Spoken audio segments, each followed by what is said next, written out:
What would you do if you saw a young girl crying alone in the dark, her face hidden by shadows? Would you step closer to comfort her, or would you run before you saw what her tears really were? Because her tears are not like ours, they fall as drops of blood, and anyone who witnesses them never survives to tell the story. Her story begins in silence, yet silence was never her choice. She was just a girl, fragile and ordinary to anyone who only looked once. But there was something inside her, something no one could ever explain. From the moment she was born, she carried a curse so chilling that even the bravest would never dare to stay near her for long. Her eyes never knew normal tears. Every time she cried, drops of crimson blood rolled down her face, carving lines of horror across her pale skin.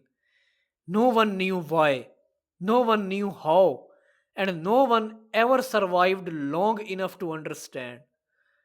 As a child, she would sit alone, her hands trembling, her face stained with the red marks of sorrow.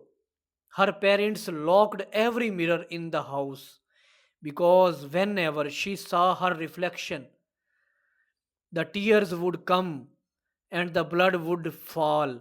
The neighbors whispered that she was not human, that she was born under a shadow.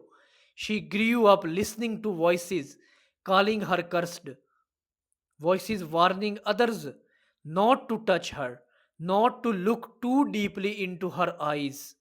For those who did claimed they saw something moving behind her pupils, something alive, watching, waiting.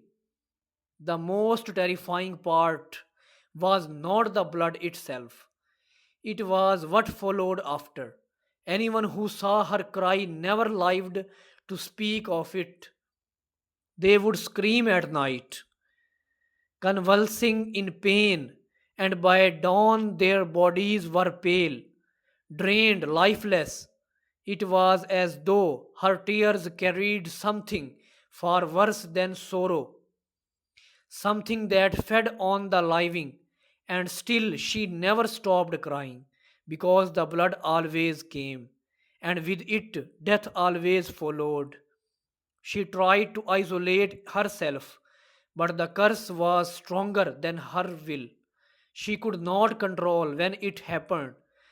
The slightest sadness, the faintest memory, the quietest fear, anything could make her eyes sting and the crimson tears begin to fall.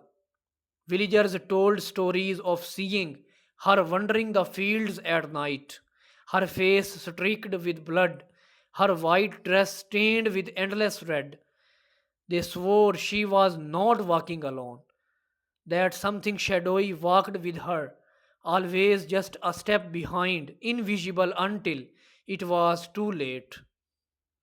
But what no one ever realized was that she was not simply cursed. She was a visual. Those tears were not hers, not really.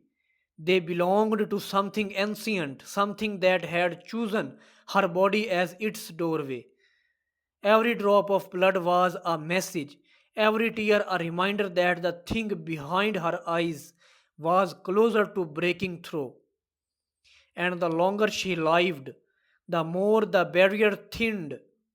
Some say she still roams in the places where the ground is soaked with forgotten blood.